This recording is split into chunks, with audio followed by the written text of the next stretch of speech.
Hello and welcome to One on One. I'm Vernon. I'm pleased to say my guest today is once again trauma specialist Hanif Benjamin, President and CEO of the Center for Human Development Limited. Welcome back, Hanif. Thank you so much for having me. Thank you so much for being here. And you're here to talk about, and this is going to be fun to try and say this, mental health. Yes.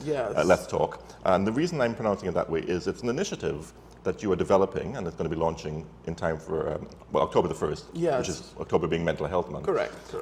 But it's specifically looking at mental health issues as it refers to men in Trinidad and Tobago. Correct. You see, for a long time, we have concentrated on women and mental health and stuff.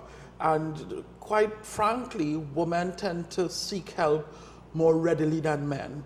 So what we found happening is that men are in a place where they are no longer able to talk about how they feel about mental health.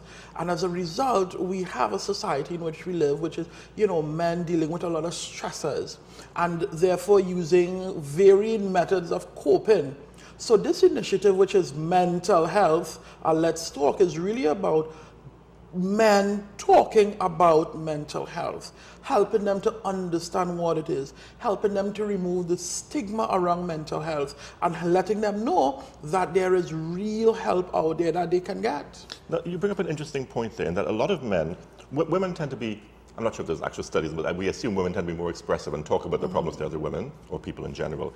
Men bottle things in. Correct. Because quite often sharing the fact that you're having trouble coping with something somehow makes you less masculine in the eyes of some men. That's a major hurdle to get over, isn't it? No, and that is the major hurdle. You see, and it's a societal thing. For all of our lives, I'm sure you would have experienced it growing up, we were always told that you had to be strong, you had to deal with it, you had to figure it out. And then when you get to a certain age, they say, well, you're a man now, you have to take care of the family, you're the one in charge. You are seen as the alpha. You see, and as a result of that, we have learned to mask how we feel because society is not interested in how we feel, right? Society is interested in you're a man and you need to suck it up and you need to go. And I always So we're imposing gender stereotypes on people. Of course. And it happened from birth. You see, so we grow out men or boys in a particular way, and we grow our girls in a particular way. So we're telling our boys from very early that they should not speak out, they should not cry, they should not feel. So now when you grow up, that is that is what your default is. That is what you were taught as a child. So now as an adult, we have difficulty in expressing ourselves. We have difficulty in expressing how we feel. So we have pressure on work, we don't talk about it. So you come home and then you're angry at everybody's at home. Your emotion is all heightened. You have issues in your relationship, you can't talk about it. You have issues in church, you can't speak about it. So we hold it in. And we know what is called implosion, right? And now we have men dealing with depression, anxiety, right? And how is this manifested? It's manifested through alcohol, drugs, prostitution, you name it. That is how men cope. Or violence sometimes. Correct. And when we look at domestic violence situation, and I'm not knocking, and I'm not saying that domestic violence is right by any means, but as a society, we have not begun to touch on deeper issues. You see, we touch on the surface issues in domestic violence. You see, we're not understanding why a man believes that he should hit his partner. Why is that? That is where the conversation needs to begin. Why a man feels that he is so frustrated that the only option he has is violence. Or we see it where a man have their family and they go and they have other families because they're not able to deal with the familiar situation that they're in right now. So those are some of the issues that I'm saying if we begin the conversation, Vernon, we will be able to then have the level of domestic violence reduced. Men will be readily able to come out and say, listen, I am struggling in this marriage. I need help. But if you can't say that, then you have to take it. And I suppose there are some instances as well where the domestic violence that happens is not even directly related to the relationship itself, but it's simply this person exploding because they have stresses at work, where they feel unempowered to do anything about it. They may have money worries, any number of things, and they just vent at that moment in the place where they are most comfortable. Right. So So here it is, and I think that you summed it up really nice. Here it is, we have a man who has so many stresses and no outlet. The human mind, the way we are wired is it will be released. It will be released. There is no two ways about it, Vernon. The question for us is how? You see, if we're able to talk to men on a more, productive level, then we can help them guide this release.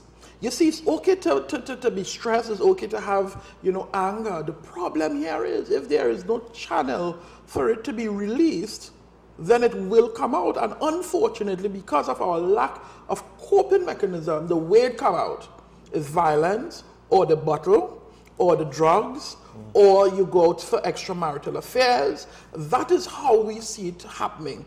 Man, angry all the time, the way we drive, the way we interact. We become angry people because we are so bottled up inside. And that is a major, major, major challenge that we are facing in this country and throughout the world, in general. So the Center for Human Development, coming on the heels of the mental health dialogue we had earlier in May, we did surveys and stuff, and when we recognized that men are suffering. And I mean, we didn't have to do a survey to realize that. So we are now launching this mental health Let's Talk. And the interesting thing about it is, and it was born out of my barbershop, because I would go to the barber on a Sunday evening. It's a lovely story. I love the story. Yes, I would go to the barber on a Sunday evening, and we would have about 20 people in the barbershop, about 6, 7 o'clock in the evening. And at times they will have conversation, politics, on societal stuff. Very interesting conversation. And so, but I'm sure one of the things that you would have noticed as well, very little about themselves personally. Correct. So one day I brought up the topic of mental health. And suffice it to say, I got my hair cut and I was there for hours after, because the topic was so interesting and men was able to speak amongst themselves. So we decided, you know what, let us launch this mental health initiative in the barbershop. Right? Which is by definition a sort of a male space in the culture. Of course, it's a male space. It's a safe space, right? Men have that opportunity. You see, just like women would go to their hairdresser and spend hours, and she would become the therapist, the pseudo therapist. I found that the conversation in the barbershop is very interesting. So if we can then launch these in barbershops, where we can actually begin the conversation and have men sit. So it's almost like group therapy, but we're not calling it group therapy, and it was very interesting. So our mandate is really to go out there and to have men talk about how they feel, how things are affecting them, and helping them to develop coping mechanisms so that they can better able to be better citizens, better family, better husband, better brothers, and that is the goal. So what would some of these coping mechanisms be as it applies to men? Well, definitely non-violence, definitely not moving to alcohol or the substances, let's just call it substances, because you see, Vernon, when you talk about coping mechanism, you're speaking about something that you use to relieve the pain. And believe it or not, we all find things to relieve our pain one way or the other. Whether it is positive or negative, is where we will come in to help you to determine, right? Why go for the bottle? Why go for the alcohol? And we'll help you to recognize that there are alternatives that you can go for. I guess the trick would be to look for a solution to the problem you're experiencing, which actually is a permanent solution as opposed to a deadening, numbing, anesthetic solution like alcohol. Because what happens? You go for the alcohol, Vernon, you drink, you get drunk, you come home, what happens? Explosion, right? You go on drugs, alcohol, your performance on work drops, you're no longer efficient, your family is suffering, problems. So what we have is, because of the negative coping mechanisms, more problem is added onto a person. Piling on. Correct. Now, if we could have a guy or a man speak out, express himself, and get proper guidance as to how to manage a certain situation, then we'll be good. You see, we are really this machismo type of society where, again, a man can't seem weak. You see, because if you say to your boss that, hey, I think I need to talk to a psychologist or a clinician, immediately you are looked upon as less than. Immediately you are seen as incompetent, right? And we're not even touching the armed services or the fire or the army. We're not even going there yet, because you can imagine the level of mental illness. But you can't say that to your boss. You see, we need to develop safe space where men who are dealing with certain mental illnesses or issues can come forward and say, I need help, and still be looked upon as the professional, still be looked upon as the man without being emasculated, you know. Those are some of the things that we're trying to achieve. And it's really in our overall campaign of breaking the stigma. We need to get the walls of stigma down in mental health. You know, in Trinidad and Tobago and around the world, we need to break the walls of stigma. That is causing, and I keep saying to people, look at our society, Vernon. Look at where we are. Look at the level of crime. Look at the level of anger and frustration. And if we are not dealing with it on a real sense, we will continue to implode. And very soon, if we are not checking ourselves, we're going to reach a point where almost a point of no return. I would say we're almost already in a crisis point with that, aren't we? Yes, we are. Definitely. I mean, there's something sad about the fact that our societies, not just Trinidad and Tobago, it's, I suppose a large number of societies around the world, have forced men into a sense of, you have to fit into this box of what it means to be masculine, as opposed to the more logical thing, which would be men are all different, like all women are different, and therefore all of those things encompass masculinity. Of course. It's a complex thing. It's not just a simple strong and silent type sort of mentality. But you're correct, but you see, society, even our textbook, sociology, teaches us that this is where, you know, man should be. This is what is a man. You know, we grew up with the trucks and the action figure, you know, and if a boy were to play with a doll or something, we would consider that to be not masculine, and that child or that will be, you know, spoken to, you know, only girls play with that, you know. So from an early age... It's almost manifest in the Caribbean, and so the homophobia you see in Jamaica, for example, because that's rebelling against masculine norms. Yeah. But little do we know is that what we are doing is we are creating a time bomb. We are creating a society of young men who cannot speak about their feelings, but they can express it. If you don't have proper coping mechanism, how will you express how you feel? You will express it through what you know, which is dysregulation of your emotion or your behavior. That is why in our schools, we have a lot of young men who are behaviorally dysregulated. They are what we call turning up the school every day. Why? Because they don't know how to sit and say, Hanif or Vernon, I am feeling this way. I am not feeling well. I feel I need to speak with someone. But because they're not able to do that, they will act it out. Just like an adult, we will act out how we feel. So if you are feeling a particular way and you cannot say it, it will come out. You'll come home, you'll be upset, you'll be slamming the door, you will be sitting on your couch, you will not be engaging, you will not be there emotionally for your family. So when we look at the sum total of the society, the sum total of man and what we have created man to be, we are realizing more and more that we are creating our own problems. So man then, as you define it, is a social construct. Yes, yes. Which is fighting against our innate tendencies to be human. Correct. And have feelings and want to express feelings. Would it be fair to say then, I mean, extrapolating from that our macho culture, I guess any macho culture, is, when it comes to men, a form of self-hatred, because you're sort of suppressing parts of your personality and therefore thinking there's something wrong that I even feel these things, the need to express, the need to be gentle, and we're therefore hating ourselves for even feeling them. Of course, and that is where the anxiety comes in, Vernon. That is where we are constantly anxious because we have to play a game so great. You know, we have to walk a line. You have to go to the sports bar and you have to talk about football. You must talk about cricket. We are placed in a situation where we have to fit within that societal construct. So therefore, who you are as a man really is being suppressed.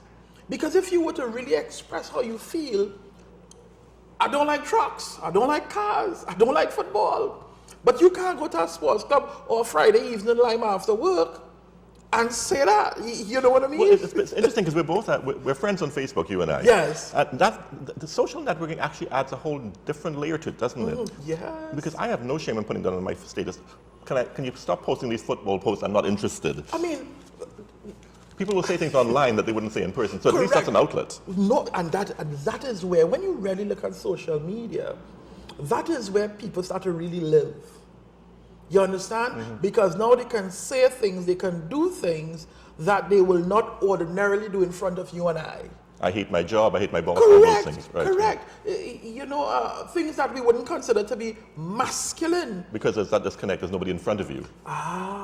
So you feel you're speaking to yourself. Correct. So therefore, we are seeing where the psychology of the mind, the psychology of the human is playing here. So you're living a facade here, and then you have another facade for the social media, right? And it brings me back to the football, you know, World Cup just concluded. And everybody's into the, and I just wasn't, you know. I wasn't, so I didn't understand. People were like, what, you're not into the, and I'm saying, no, you know, even growing up, I was never into the sports. I was more, you know, I was a nerd. I like to read and stuff like that, music and the arts. And high five on that. Yeah, but then you will be placed in a category very quickly, right? Very quickly you will be placed in a category.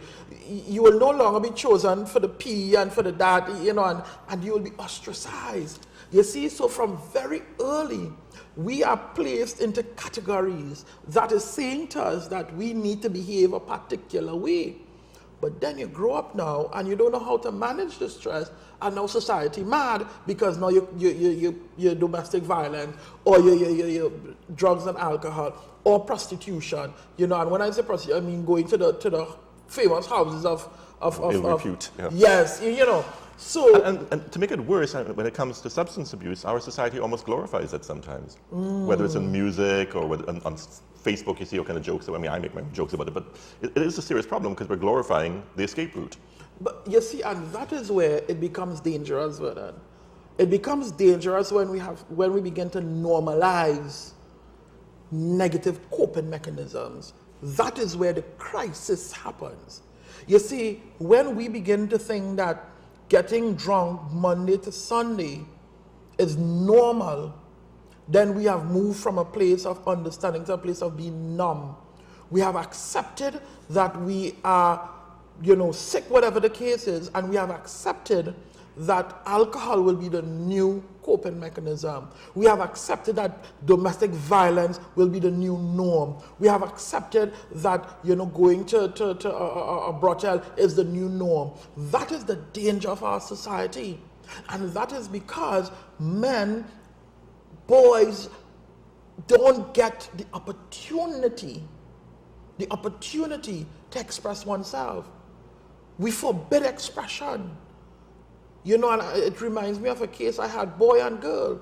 Both fell down. Yet the girl was cuddled. Don't cry, come. And then the boy was left standing there. Stop crying, yeah, boy, deal with it. I mean, how would you expect this young man to grow up? He would grow up thinking that he should not express himself. And then the young ladies now want men to express themselves. You don't express yourself enough. You don't talk enough. How can they speak enough when for a great portion of their life they were told not to speak? But then again, women are also a victim of the same social construct in that they'll say, we want you to express yourself more, honey, I want you to tell me your problems, etc. And when they do, all of a sudden they fall into, oh, you're weaker than I thought you were. Correct. Because I want this strong sort of image so you're getting set up yeah. on both ends, right? Because if I express myself, now you're saying I'm weak, I'm not a man. If I don't express myself, I am harsh and I'm cold, I am not expressing myself. So where do you find the middle ground? Where do you find the middle ground? And a big part of this movement, as you would, is really helping people find that middle ground. Being able to talk, being able to express yourself, helping you to find that voice, you know, helping you to understand that you are not alone. And the barbershop speaks to it so much when you see the man start to say, well, you know, I feel this way and I feel that way. And you realize, hey, I am not the only one. You know, and just recently, a friend of mine, a firefighter, called me on a Sunday to meet him in a bar. I don't do bars, first of all.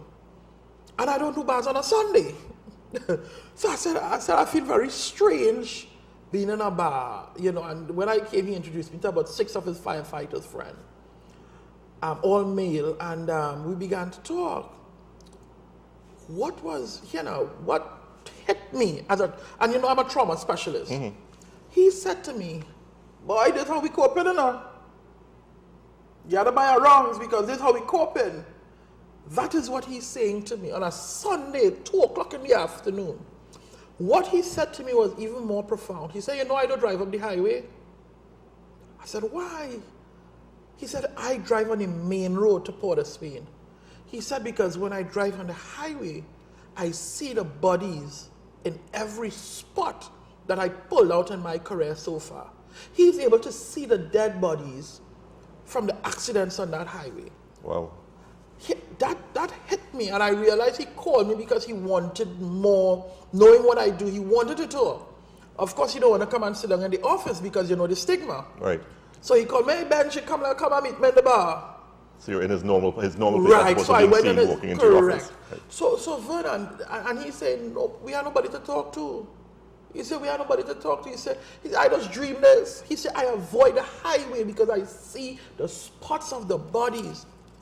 Men need to speak, including our servicemen. I suppose we should, at this point, we have about 5 minutes left, I should warn you. Mm-hmm. Separate out the fact that, I mean, you're the clinical therapist, not me, but there are obviously people who have psychiatric sort of brain chemistry disorders. Correct. They would not be able to be addressed with this, or perhaps maybe this makes it worse. So no, but what this does, if you're prone to clinical depression, perhaps this could exacerbate it. Not only that, but what this can do for a person who is dealing with that level of mental illness is recognize, because a big part of mental illness in this country is that we don't recognize it. We don't know what it looks like. We know something wrong, but we are not able to understand. So if we begin the dialogue, then you could understand clinical depression, bipolar disorder 1 or 2, schizophrenia. Mm-hmm. You could then understand mental illness, and in understanding, you could be treated. You see, because if you don't know what you're dealing with, what exactly are you asking to be treated? So the conversation that we want to have is really about educating people. So people sitting down, if they're able to learn coping mechanisms through your initiative, will be able to say, listen, this thing I'm feeling right now is situational depression. I can talk my way out of this with the right people.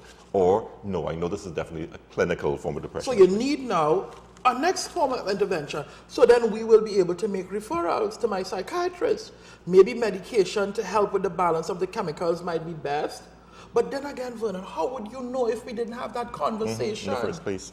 You see, and that is the premise that the Center for Human Development is really pushing. So mental health, let's talk. How is it going to manifest itself? You're starting October 1st, you're launching. Correct. Where are you launching it at? So we want to launch it in my barbershop in San Fernando. Where it all began. Classic cuts. And he said to make sure, Redo, right, on Sapero Street there in San Fernando.